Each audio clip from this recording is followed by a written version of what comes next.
I'm going to read Isaiah 60 from verse 1 to 7. It says, "The future glory of Zion.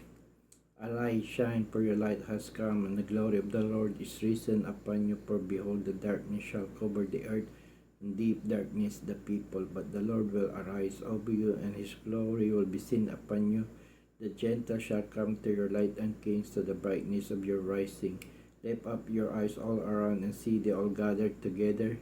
They come to you. Your sons shall come from afar, and your daughters shall be nursed at your side. Then you shall see him become radiant, and your heart shall swell with joy, because the abundance of the sea shall be turned to you.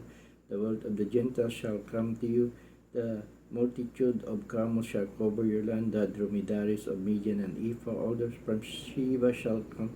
They shall bring gold and incense, and they shall proclaim the praises of the Lord. All the flocks of Kedar shall be gathered together to you. The rams of Nebaioth shall minister to you. They shall ascend with the assistance of my altar, and I will glorify the house of my glory."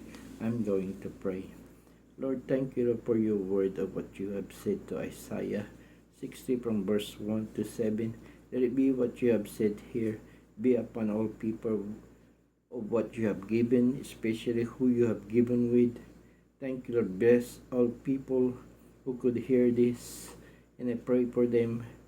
Bless them, heal them, whatever they need, Father God, in your word. Thank you, Holy Spirit of God. In Jesus' mighty name I pray. Amen and amen.